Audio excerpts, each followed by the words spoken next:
Folks, for those of you who follow the deep Vosh lore, you might know that I recently had a few conversations, some of which took place on stream, on the subject of land back. The idea that one of the ways that we can amend the massive cultural, social, legal, economic, everything disparity between indigenous people and non-indigenous people, one of which I guess would be myself, would be to return land to the tribes, essentially.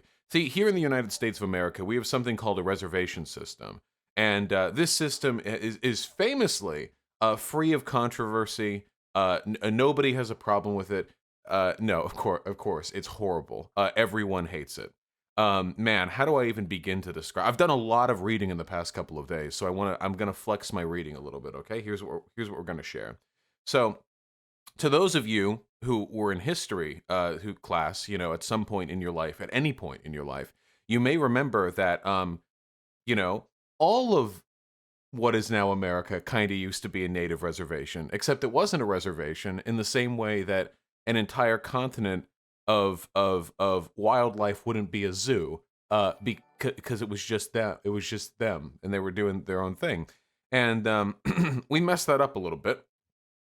We brought a lot of we brought some disease, and then we brought some guns, and honestly, calling Native Americans animals SMH. That is not the parallel that was being drawn, okay?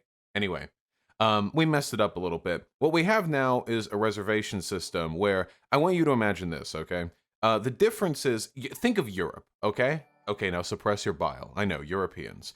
But you know how there are a lot of differences between Europeans? I mean, there are like a lot. Like even the differences between Welsh and English people, and they're right next to each other. But then you go further, what about like Spanish and Polish people? Like, holy shit, there are some big, wide differences. Well, the breadth of difference, the diversity that you see there was about what you would expect to see from people who used to inhabit North America before we came. A lot of different folks, Excuse me. Sometimes they got along, sometimes they didn't get along. Great, phenomenal. That's how life is. And when we came on over and we started displacing them and moving them, and killing them, we would make treaties, and then we would break those treaties, and we would say, okay, no more, finally, for sure, this time you get to keep your land, and then we would break that treaty, and then we would kill them, so there would be nobody to complain about the people whose treaty was broken. And we kind of settled on this reservation system where, in many cases, tribes with very different cultural pasts and histories have been sort of squished together. And if you took two history classes, you might remember that's one of the reasons why Africa and Europe, not Africa and Europe, sorry, Africa and the Middle East are in bad straits today.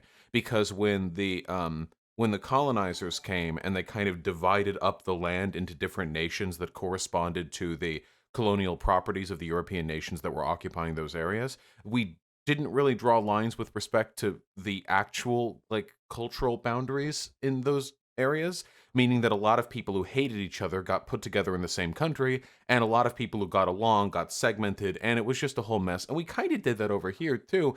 And the reservations just don't work, folks. They just don't work. They don't really preserve like much in the way of like the cultural the cultural history of the people who live there, because to a lot of indigenous people, attachment to the land is super important, and they got shelved off their land, and they've been squished together with other people of different traditions, and like we don't know, and reservations are just not good.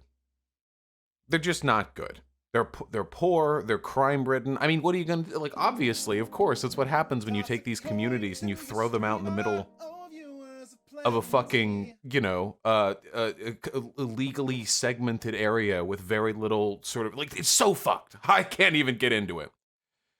So, a lot of people, myself included, have talked about what to do. Because here are the issues. If we get rid of reservations as we know it, cool, great.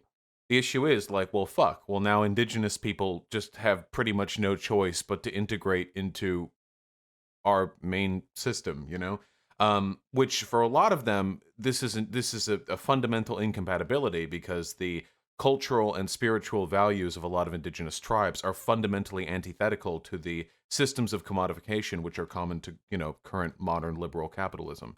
They just can't, it doesn't work that well, Um, Now, I want to be really, really, really clear about this. I don't actually think there's a right answer with regards to like land back or like, indigenous issues. Now we can like, jerk ourselves off and talk about the decommodification of all land, but like holy like come on. That would be like to say we can fix indigenous issues by decommodifying all land would be like saying to like a black person like, "Dude, just wait. We'll get rid of racism when we get rid of all class distinctions, bro." Like, no, let's talk about like what we can do now before the end of capitalism, preferably. And I don't really think there's a right answer. On one hand, um, I don't really like the idea of American citizens who are born here in America and have lived in America, and they're um, their whole lives, and then we just kind of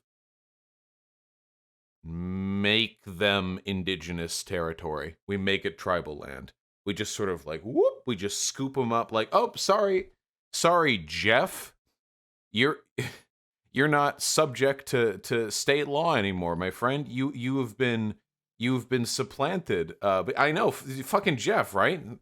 You're the legal system you live in has been supplanted by the indigenous, the tribal legal system. So what are you gonna do, Jeff? What are you gonna do? Move? A lot of people call this woke ethno states, which is a little bit reductive. I recently had a conversation with somebody on stream about this subject. Excuse me, I slept terribly last night. And I will say this. I will say this. Generally speaking, overwhelmingly speaking, indigenous rights advocates are not advocating for anything even remotely approximating an ethno-state. I have never heard of an organization associated with indigenous advocacy ever saying, like, we need to get rid of the white people, get them off our land, we're gonna take the land and get them off.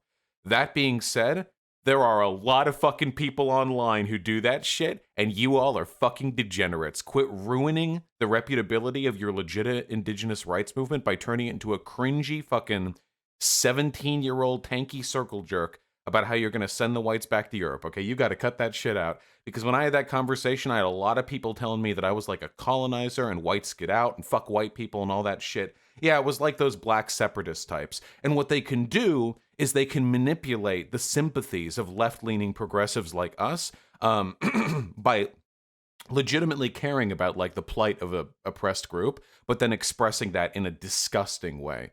So there are people who are like that. And to those people, hey, listen, if you want me to go back to Europe, okay? Hey, listen, come and get me, motherfucker. But so with the hypothetical threat of forced deportation of white people taken away, because let's be realistic, and I do think it's important to say this so we don't fall into the trap of victimizing ourselves. There is literally no chance whatsoever of people of European ancestry ever being deported from the United States of America on account of some sort of indigenous ethno-state thing. Let me tell you this, the moment that was even suggested in any higher hall of power, America would nuke every reservation on this country, okay? I want to make this clear. We are not the victims here. If anyone ever went to Congress and they were like, we would like it if the white people went back to their land, the fucking Blackhawks would already be deployed over the indigenous reservations, okay? So we are not in any way, shape, or form a threat here. So let's focus on what matters. Let's focus on helping people who need help. Ignoring the LARPy dipshits who ruin absolutely everything with their extremely hyperbolic, reactionary tendencies. So abolishing the reservations, I don't really like that because that kind of just forces indigenous people to abandon their culture to some extent to integrate into ours, unless they want to go do Burning Man 24/7 and just live out in the middle of the desert with no support whatsoever until they all die, which probably isn't great. I mean, that's not a great answer, And likewise, I don't really like the idea of like ceding territory. I think my ideal would be like an I feel like my ideal would be I, I feel like an abandonment of the reservation system, but leaving certain areas like deferred to tribal law, but integrating them economically into the rest of the country. meaning that these places can turn into like a thriving, kind of like the way that there are other cities in America that are thriving cultural hubs for other like communities, you know, like New Orleans. There are parts of New York and Los Angeles, for example, that have well, Chinatown is more of a tourist trap, but like if you take Chinatown, make it less cynical, stretch it out over an entire province, um, and don't call it Indigitown, then I think there should be a way to allow indigenous people to incorporate into our country in a way that allows them to preserve some of their cultural traditions. Why not make them states with autonomy? The issue with that is then they would all die. The problem with that is we've seen this in the reservation system. It doesn't giving like autonomy like in that way usually leads to a removal of funds and of support that hurts them in very severe ways. It's like a balancing act where the more that you allow them to preserve their like cultural heritage, the less easy it is to allow them to function the same way we do in like capitalism. It's really, really difficult. I don't think there's like one, yeah, one country, two systems, Pepe. Yeah. I don't think there's an easy answer to this, like at all. At all. Whatever, I think one thing we can all agree on though, like a really, really easy like first step is we should probably be deferring more money to programs which provide support for these communities, okay? Like a lot of reservations like are in food deserts, they have shit education. They have very, very, very little like equitable access to food, and a lot of the food they do have access to is overpriced. Because like the supply lines are fucked, you know. If you live in communities on reservations, like shit's going to cost more because all the fucking supply freight trains and trucks that you have to send over there, it takes longer for them to get there. There's less, you know, for them to take advantage of there. So it just the entire system is just skewed against them. So I think in the short term, we can agree more equitable distribution of resources, investment in their communities. And I guess one thing that I want to like end on before we get to the real meme. God, fuck me, dude. Really woke up with like a bug in my throat or something. One thing that really I want to stress is that I don't give a I don't inherently give a shit about any community's culture at all. um the Italian propensity to talk with your hands means exactly as much to me as indigenous people's respective ties to the land. What I care about is human happiness. So when I say we should make an effort to allow the equitable distribution of resources to indigenous people while also allowing them to preserve their cultural traditions, I'm not doing this because I have some sort of specific reverence for indigenous traditions.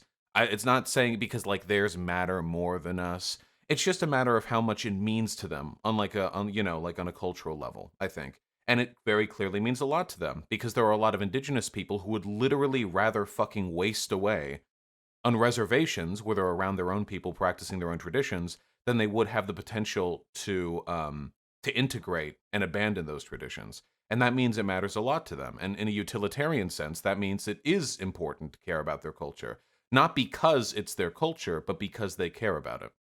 Um, so I've said a lot of stuff, and I've arrived at the incredibly woke and brave conclusion that we should give money to oppressed indigenous minorities. I know, very big brain. Oh, wait, I do want to address one thing. Integration is colonization. I'm of two minds on this one, okay? Integration can mean a lot of different things. Integration and assimilation can both mean different things. So, first of all, in many ways, assimilation is the mechanism of colonialism. You know, we know what we did with the fucking schools in Canada and America where we would literally like steal indigenous children, like, what was it, like save the man, kill the beast or some shit like that. And we would make them do they comb over their hair and we would forbid them from speaking their own languages. And like, it'd be like this whole thing, very cringe, you know, not very cringe, not based, folks, not based to do that. It's genocide. It's deliberately destroying their culture. However, that being said, as a proud practitioner of liberal social values, I think that if indigenous people want to um integrate into the broader dominant culture, I think that's their right to do so. I want you to imagine, for example, that we're not talking about indigenous people, we're talking about Amish people, who are also, in many ways, a sort of repressed and very culturally exclusive community that lives in autonomous regions within our country. If people who were Amish, like Amish kids, wanted to like make efforts to integrate into our broader culture, I think we could generally agree that's probably a reasonable thing. People do, when they're born into certain cultural enclaves, form a bias towards the communities that they're born into. And it's never actually easy to know what people would really want absent those biases. It's entirely possible, by the way, that if I wasn't born into the United States of America with my crazy fucking bias towards American culture, then I would probably be way more amicable to moving somewhere else and living my life outside of this hell country. We're all subject to the biases we're kind of ingrained with, growing up. And unfortunately, I do sometimes feel like when we talk about this, assimilation is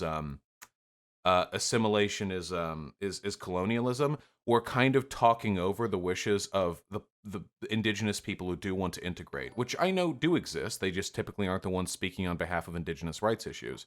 And if we're doing that, then we're kind of de facto segregating ourselves and segregating them. Indigenous people are supposed to do this, and white people are supposed to do this. And oh, indigenous people assimilating, well, that's a product of imperialism. So they shouldn't be doing that. And they should have their own schools, and they should have their own thing, and they should stick to their culture, because the alternative is the passive osmosis of cultural imperialism forcing them to join us. There's not really like a hard answer here. I'm just saying that there's a lot of like weird, wacky, fucking miasmic problems here with regards to individual choice. You agree with that, right? Is this being unreasonable?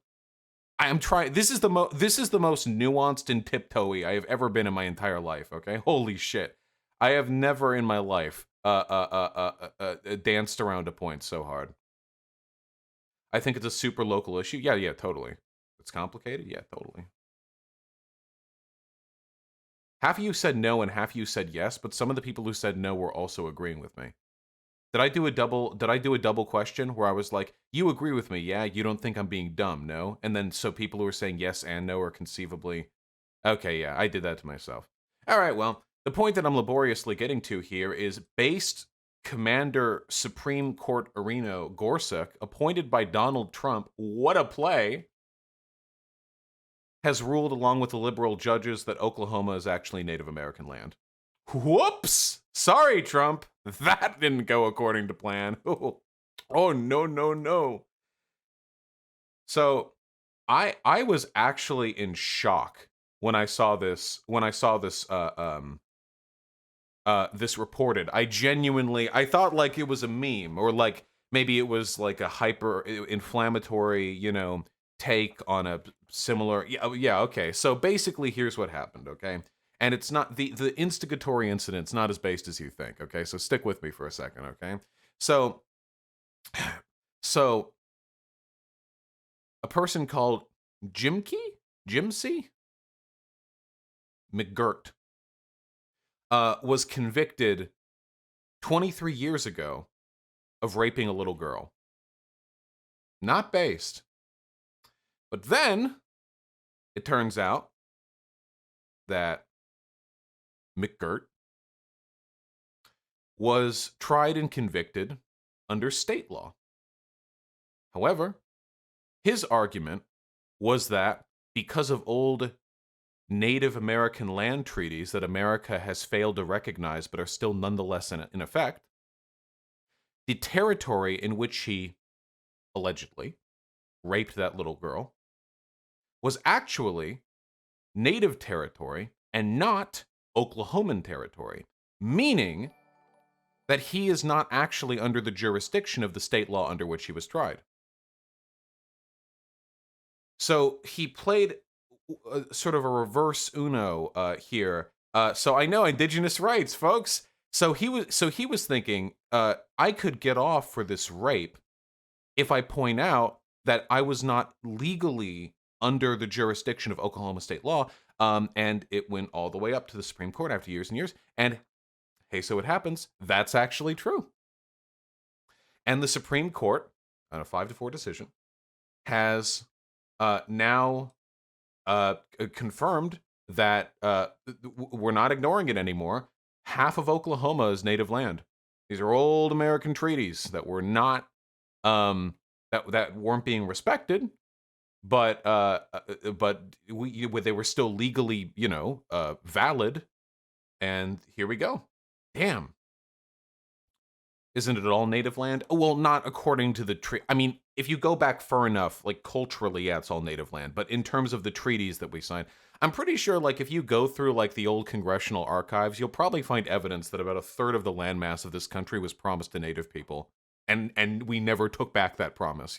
So this might be the beginning of a very large trend, very very weird trend. But I will say this: as uncomfortable as I am with the fact that 1.8 million Americans are now under the jurisdiction of tribal territory. Oh, we're going to talk about that. As uncomfortable as I am with that, Jeff was real. You thought Jeff was fake? Jeff was real, motherfucker. Jeff is right. Jeff is there. And he now lives no longer in the legal jurisdiction of Oklahoma. So I will say this, as uncomfortable as I am with that, man, we kind of deserve it, though. If there's any way in which the expansion of the reservation system is probably, like, legitimized, it would probably be because America was so sloppy and so disgustingly dishonest with its Native American treaties that somebody just pointed out we never technically gave up the land legally. And the Supreme Court's like, well, we kind of did that to ourselves. It's like it would be like, how do I put this?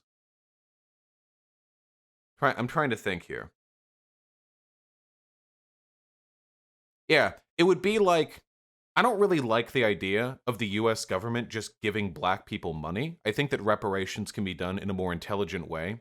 But if somebody, like, looks at an old document from, like, 1872 and finds out that actually every descendant of a slave in America has been promised, like, this and this, and they're like, hey, buddy, fucking pay up, then I do think that an adherence to the laws of our nation and the history of the laws of our nation supersedes the whatever moral considerations I would have for doing these out of the blue.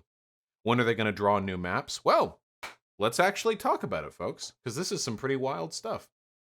Now, pardon me for just reading from the article, but Thursday's decision in McGirt versus Oklahoma is seen as one of the most far-reaching cases for Native Americans before the highest U.S. court in decades. The ruling means some tribe members found guilty in state courts for offenses committed on the land at issue can now challenge their convictions. So yes, this means that there are actually going to be probably thousands of convictions overturned because these indigenous people were tried under state law rather than tribal law. Which is, I mean, let's not go two ways over it. A lot of these people are probably very bad people who are going to be released on this. But laws are as laws are. I mean, the person who actually set this all in motion apparently raped a girl, so what are you going to do, right? Only federal prosecutors will have the power to criminally prosecute Native Americans accused of crimes in the area. Yeah, because reservations are still technically a part of the United States of America in a legal federal sense. Tribe members who live within the boundaries may also be exempt from state taxes. Jeez. According to Router's new agency, some 1.8 million people, of whom 15% are Native American, live on the land, which spans 3 million acres. Justice Neil Gorsuch, a conservative appointed by the U.S. President Donald Trump, sided with the courts for liberals and also wrote the opinion. Damn, he even wrote the opinion? Holy shit, Gorsuch!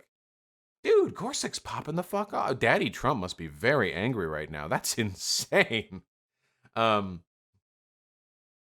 He talked about the Trail of Tears. I didn't know conservatives knew what that was. What the fuck? The U.S. government said at the time that the new land would belong to the tribes in perpetuity. Because Congress has not said otherwise, we hold the government to its word. The ruling overturned McGirt's prison sentence. He could still, however, be tried in federal court. Oh, McGirt, now 71, was convicted in 1997 in Wagoner County of raping a 4-year-old girl. Oh. Oh, we went younger than I was expecting with that one. Well, hopefully that case gets moved over to the federal. We can only hope. Maybe. Pretty sure it's illegal to rape 4-year-old girls in federal court as well. I'm not a lawyer, but that is my... Man, the gall of this guy. He did not dispute his guilt before the Supreme Court. Oh, so I didn't need to say alleged, but argued that only federal authorities should have been entitled to prosecute him. All right. Well, good luck. Good luck on that one. But there are more important things to focus on here. How might Oklahoma's criminal justice system be affected? In a dissenting opinion, John Roberts said the decision would destabilize the state's courts. He wrote the state's ability to prosecute serious crimes will be hobbled and decades of past convictions could well be thrown out. That might be true. The decision today creates significant uncertainty for the state's continuing authority over any area that touches Indian affairs, ranging from zoning and taxation to family and environmental law. Yeah, I think that's true. I don't think that means the American government means it gets to skip out on treaties, though. Like, that's kind of a weird thing to say. Like, this is the dissenting opinion of Chief Justice John Roberts. His argument here is supposed to be what's constitutional. So for him to go like, well, yeah, we did promise it, but it'd be bad. Like, okay, don't promise it then. I don't know what that has to do with the ruling.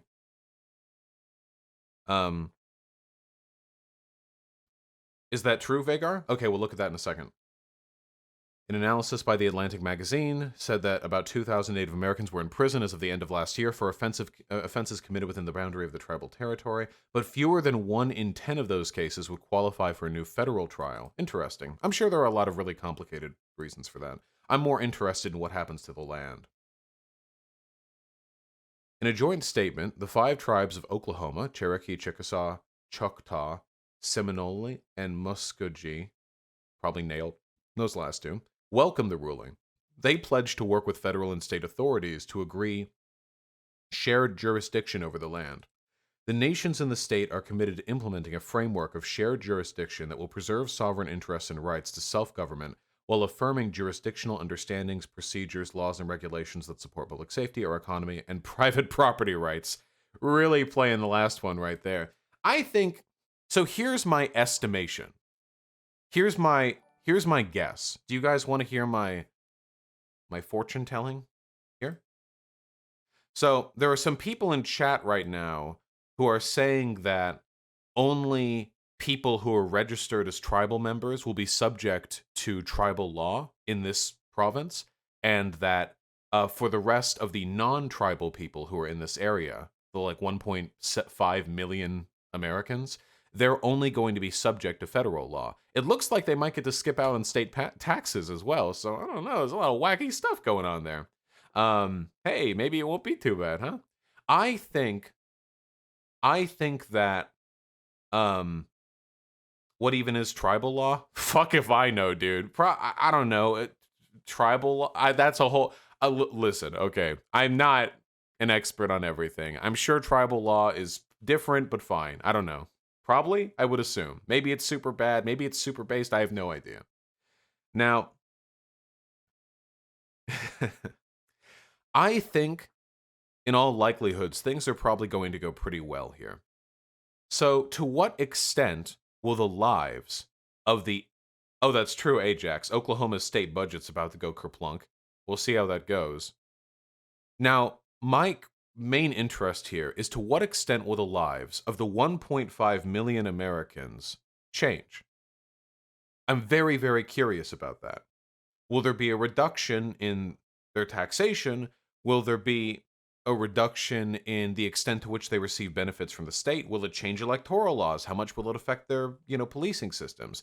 Here's the thing, if these folks aren't paying taxes, Oklahoma is not going to have as much money to put into state services. So I don't know. I am genuinely really, really curious.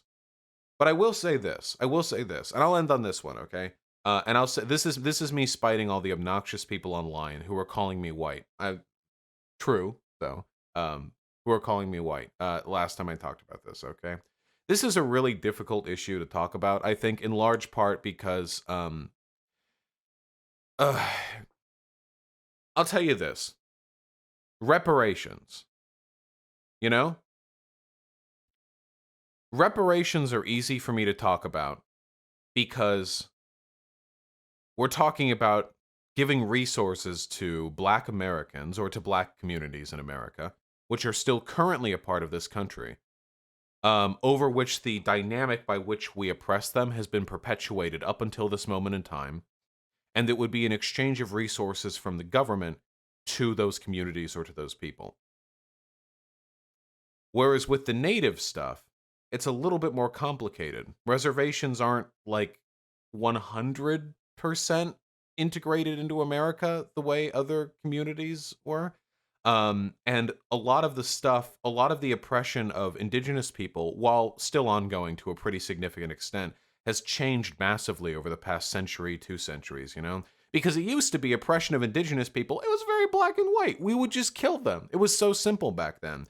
But now we've locked them off into what are essentially like these like woke open air like it's not like they're not like camps, but they're like